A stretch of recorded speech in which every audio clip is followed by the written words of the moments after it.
Hello दोस्तों, आप सभी का बहुत बहुत स्वागत है गुरुजी लोकेश चैनल में। तो आज का जो हमारा टॉपिक है वो है लिमिटेशन एक्ट 1963, जिसे हम लॉ ऑफ लिमिटेशन के नाम से भी जानते हैं। तो देरी ना करते हुए अपना टॉपिक स्टार्ट करते हैं। सबसे पहले आता है कि लिमिटेशन होता क्या है, किस चीज़ को हम लिमिटेशन बोलते हैं। देखो, जब भी हम कोई लॉ की बात करते हैं तो लॉ में डिले होना ये एक बहुत बड़ा नेगेटिव इम्पैक्ट आ जाता है कहीं ना कहीं। कि अगर कोई इन्वेस्टिगेशन हो रही है तो उसे सालों लग रहे हैं कि इन्वेस्टिगेशन कंप्लीट ही नहीं होगी दे रही, या कोई एक पर्टिकुलर पर्सन को अरेस्ट कर लिया तो उसे इलीगली डिटेन किया जा रहा है। ठीक है, तो ऐसी सब चीज़ों को एक लिमिटेशन लगा दी जाती है कि वो पर्सन जो है उसके राइट्स का जो है एक तरह से प्रोटेक्शन हो सके। ठीक है, जैसे कि मान के चलिए एग्जाम्पल समझते हैं लिटरेचर से। मिस्टर ए ने बी को एक लोन दिया। ठीक है, ए पर्सन ने बी को लोन दिया और वो लोन दिया था 15 दिसंबर 2000 2000 को दिया था। ठीक है, 2000 को दिया था, जिसका रीपेमेंट करना था बी को।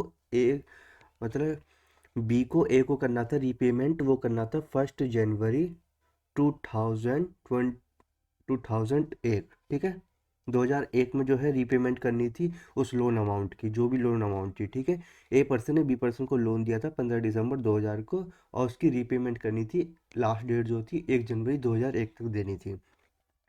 अब क्या करता है बी जो है वो पेमेंट नहीं करता। ठीक है, रीपेमेंट नहीं कर पाता, जिस वजह से क्या है, अब देखो ए के पास एक वो हो गई दिक्कत की बात कि वो कब तक, एक तो देखो कब तक उसके रिगार्डिंग केस फाइल करेगा।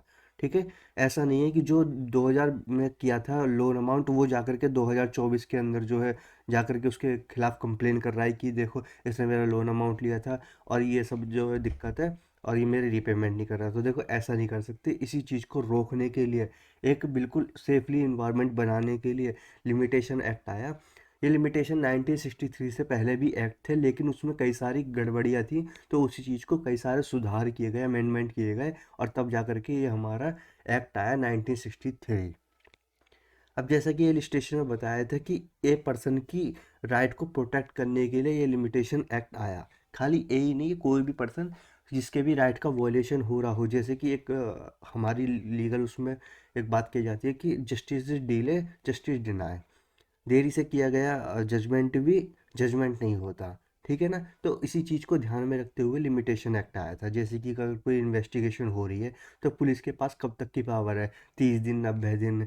ठीक है, ये सब पावर होती है कि इन्वेस्टिगेशन करके दे अपनी, या कोई रीपेमेंट की अमाउंट कब तक जो है वो कोर्ट के अंतर्गत अप्रोच कर सकता है, 3 साल, 2 साल, 1 साल। ठीक है, डिपेंड करता है, लिमिटेशन हर किसी की अलग अलग होती है। जैसे कि रीपेमेंट ऑफ लोन की 3 साल के अंदर है, कोई भी मनी रिलेटेड रीपेमेंट का है तो वो 3 साल के अंदर उसे कोर्ट को अप्रोच कर सकता है। इन्वेस्टिगेशन की जैसे 90 दिन की है। ठीक है, तो ये सब लिमिटेशन कहीं ना कहीं अलग अलग तरह की अलग अलग जगह जो है अप्लाई होती है। अब आते हैं हम लिमिटेशन एक्ट 1963 की। तो ये जो हमारा एक्ट है वो 5 अक्टूबर 1963 को जो है ये इन्फोर्स हुआ था, और ये 36 जो है हमारा एक्ट था उसी ईयर का। ठीक है, 36वें एक्ट के दिन जो है हमारा ये एक्ट पास हुआ था। जो लिमिटेशन एक्ट है हमारा 1963, उसके अंदर 32 सेक्शंस है एंड 137 आर्टिकल्स है। ठीक है, जो कि आर्टिकल्स हमारे 10 पार्ट्स के अंदर का डिवाइड है। फर्स्ट पार्ट के अंदर हमारा अकाउंट से रिलेटेड लिमिटेशंस है, सेकंड पार्ट में कॉन्ट्रैक्ट, थर्ड में डिक्लेरेशन, फोर्थ में डिक्री एंड इंस्ट्रूमेंट के रिगार्डिंग, फिफ्थ में इम्प्रूवमेंट इमूवेबल प्रॉपर्टी के रिगार्डिंग, सिक्स्थ में मूवेबल प्रॉपर्टी, सेवन्थ में टॉट, एट्थ में trustee and trust property, ninth में मिसचीफ मटेरियल, और हमारा जो लास्ट पार्ट आता है उसमें सूट्स के रिगार्डिंग है, प्रिस्क्राइब पीरियड, जिसमें कोई प्रिस्क्राइब पीरियड नहीं होता। ठीक है, साथ ही साथ लिमिटेशन एक्ट उन एक्टों पे अप्लाई नहीं होगा जहाँ पर कोई प्रिस्क्राइब्ड स्पेसिफिक एक्ट के अंतर्गत कर दिया गया है कि इसकी लिमिटेशन इतनी है, तो वहाँ पर क्या है, हमारा लिमिटेशन एक्ट अप्लाई नहीं होगा। ठीक है, जैसे कि एग्जांपल के तौर पर बताता हूँ, जस्ट एग्जांपल। लिमिटेशन एक्ट में रीपेमेंट ऑफ डेब्ट हमारी जो है 3 साल की दी गई है। ठीक है, कि हम 3 साल के अंदर कोर्ट के अंतर्गत अप्रोच कर सकते हैं। लेकिन वहीं किसी एक्ट के सेक्शन के अंदर लिख दिया गया कि सिर्फ इसकी अप्रोच की पावर सिर्फ 3 महीने है, तो वो वहाँ पर क्या है, 3 महीने का ही प्रोविज़न जो है अप्लाई होगा।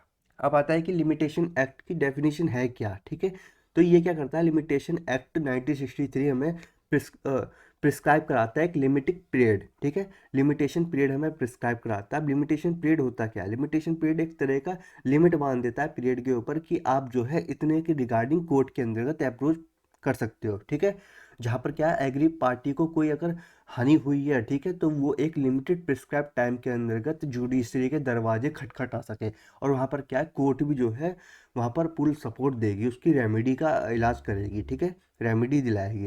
इसके साथ साथ इसमें एक नोट करने वाली बात है कि कोर्ट जो है उस पर्सन को एंटरटेन नहीं करेगी जो भी लिमिटेड पीरियड के बाद आता है, ठीक है, उस पर्सन को एंटरटेन नहीं करेगी। जैसे कि अगर आप कोर्ट के अंदर जाओ, किसी का आपने मतलब पैसा मान लिया किसी ने आपका, ठीक है, जैसे कि आपने ए पर्सन हो, आपने किसी पर्सन को, बी पर्सन को जो है 10,000 रुपये दिए थे 31 दिसंबर 2020 को जो है रीपेमेंट करनी थी उस पेमेंट की, ठीक है। और आपने जो पेमेंट दी थी वो दी थी 15 दिसंबर 2020 को, आपको जो है वो पेमेंट दी थी बी पर्सन को, और उसकी रीपेमेंट करानी थी बी को 1 तारीख को, ठीक है। तब इस केस में देखा जाए तो बी को जो पेमेंट करानी थी 31 दिसंबर, उसके बाद जो लिमिटेशन पीरियड स्टार्ट होगा वो 1 जनवरी से स्टार्ट होगा। 1 जनवरी 2020 से जो है लिमिटेशन पीरियड स्टार्ट होगा और वो जाकर के ख़त्म होगा हमारा 1 जनवरी 2000। अगर इसके 3 साल जोड़े जाएं तो 20, 21, 22, 23, तो 2023 को जो है इसका लिमिटेशन पीरियड जो है एक्सपायर होगा। तो वहाँ पर क्या है, अभी क्या पर्सन ए पर्सन के पास ये रेमेडी है कि वो जो है शू कर सकता है उस पर्सन के खिलाफ 1 जनवरी 2022 तक कोर्ट की जो है जुडिशरी की दरवाजे खटखटा सकता है। वहाँ पर कोर्ट भी क्या है, एंटरटेन करेगी। उसके बाद कोर्ट मना कर देती है एंटरटेन करने से, अगर आप कोई सफिशिएंट ग्राउंड नहीं देते हो तो। अब आता है लिमिटेशन एक्ट का पर्पस क्या है। पर्पस देखा जाए तो इसका पर्पस है to maintain peace in the life of person. इसका सबसे बड़ा पर्पस तो यही है कि मेंटेन कराना peace of the life of the person, किसी पर्सन की लाइफ का पीस कराना। मान के चलिए आपने बचपन में कभी किसी शॉप से 25 रुपए के बर्गर खाए थे और वो आप बर्गर खा के क्या है बिना पैसे दिए चले गए।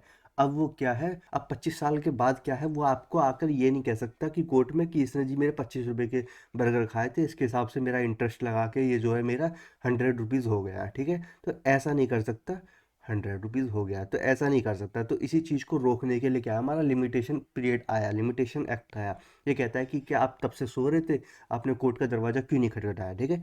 हेल्दी इन्वायरमेंट मेंटेन करता है। इसमें क्या लोगों के अंदर एक तरह का फियर भी रहता है कि अगर मैं समय से पहले नहीं गया तो क्या है वो जो है मेरा रेमेडी नहीं मिल पाएगी। तो मैं क्या अपने लॉ के अकॉर्डिंग भी जागरूक रहूं।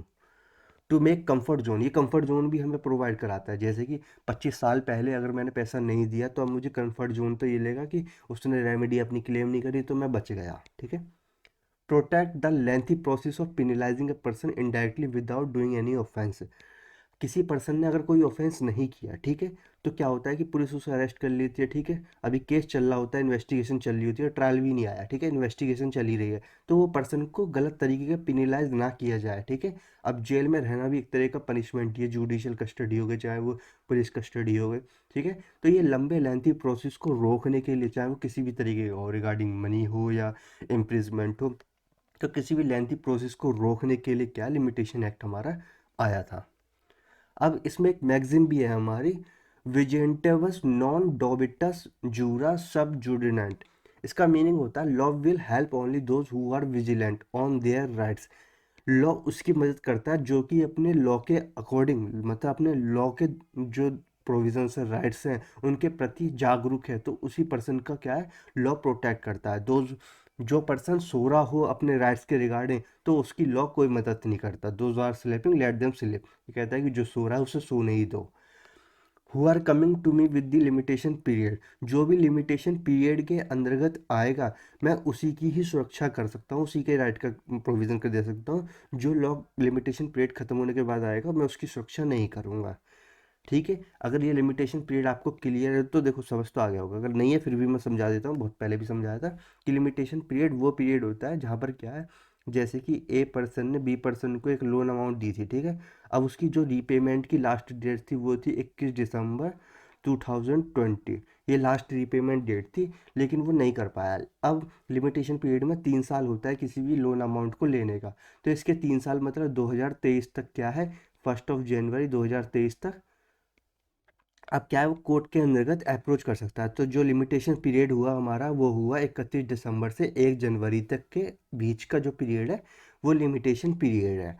ठीक है, इसमें क्या है कोर्ट में जा करके आप अप्रोच कर सकते हो, चाहे वो लास्ट दिन हो, चाहे उससे एक दिन पहले हो, चाहे 6 महीने पहले हो। लेकिन इसके बाद अगर कोई एक दिन भी वापस लेट हो जाता है ना, तो उसका क्या हिसाब देना पड़ता है कोर्ट को कि आप लेट क्यों हो, और वो सफिशिएंट ग्राउंड होने चाहिए।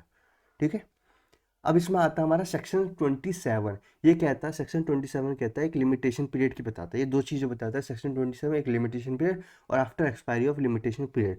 अगर लिमिटेशन पीरियड है तो आपके पास राइट टू स्यू का राइट आता है और राइट टू रिसीव पेमेंट आता है। यानी कि अगर किसी पर्सन ने आपके पैसे नहीं दिए और लिमिटेशन पीरियड के अंदर हो, तो आपके पास राइट है कि आप कोर्ट के अंदर जाके विजिट कर सको और उसके खिलाफ केस फाइल कर सको। इसी के साथ साथ लीगल प्रोसेस के द्वारा आप क्या है पेमेंट रिसीव भी करा सकते हो।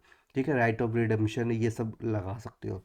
अगर एक्सपायरी हो जाता है आपका लिमिटेशन पीरियड, तो आपके पास राइट तो नहीं होता स्यू का, ना ही लीगल राइट होता कि रिसीव पेमेंट कर सको। लेकिन आप ये कह सकते हो कि मेरी पेमेंट दे दो। जैसे कि आपने किसी दोस्त को पैसे दिए, अब क्या है, उसने लिमिटेशन पीरियड एक्सटेंड हो गया, मतलब निकल चुका है। ठीक है, बड़ा नहीं, निकल चुका है, एक्सपायर हो चुका है लिमिटेशन पीरियड। तो अब उसके पास राइट तो नहीं है, आपके पास राइट तो नहीं कि आप उसके खिलाफ कोर्ट में फाइल कर सको। लेकिन आप ये कह सकते हो 10 लोगों में कि इसने मेरा पैसा लिया था, पैसा तो दे दे वापस, हो मतलब बेइज्जत कर सकते हो। लेकिन इसके में भी क्या है, आपके पास कोई लीगल वो नहीं होता प्रोसेस कि आप जो है पेमेंट को रिसीव करा सको, मतलब कोर्ट के रास्ते बंद हो जाते हैं। लेकिन आप पेमेंट रिसीव का पावर रखते हो इसमें, कि आप पेमेंट रिसीव रख कर सकते हो, बट नॉट लीगली। इसमें लिमिटेशन पीरियड की भी बात कर लेते हैं। तो इसमें हमारी तीन चीज़ें देखने को मिलती है, सूट, अपील और एप्लीकेशन। देखो सूट के अंदर खाली ईयर्स का ही चलता है, जैसे कि 1 से लेकर के 30 साल तक का लिमिटेशन पीरियड होता है। हर जगह अलग अलग लिमिटेशन पीरियड होता है, 1, 5, 7, 10, 12 ऐसे करके बहुत सारे लिमिटेशन पीरियड है। ठीक है, तो 30 साल तक मैक्सिमम है और मिनिमम 1 साल अपील पीरियड है सूट का। सूट का जो है सूट करने का, एप्लीकेशन दाखिल करने का जो है 1 से लेकर 30 साल ही है। एप्लीकेशन में ओनली दिन होते हैं, मतलब कि 30 दिन से 90 दिन तक का समय दिया जाता है कि आप किसी चीज़ को अपील कर सको। वहीं एप्लीकेशन में ही दो तरह में बढ़ जाता है। अगर application other than execution of decree है तो वहाँ पर दिन अप्लाई होते हैं, 30 से लेकर 90 दिन। और अगर application under order 21 of CRPC है तो 1 से लेकर 12 साल तक क्या है वो हमारी एप्लीकेशन करने का टाइम पीरियड जो है, लिमिटेशन पीरियड 1 से लेकर 12 साल। तो आई होप आपको क्लियर हो गई होगी हमारी ये वीडियो, ये इंट्रोडक्शन वीडियो था। और इसके बाद हम डिटेल में सेक्शन से लेकर चलेंगे। सो देरी ना करते हो, अपना टॉपिक कंटिन्यू रखेंगे। सो मिलते हैं नेक्स्ट वीडियो में, तब तक के लिए बाय बाय, थैंक यू।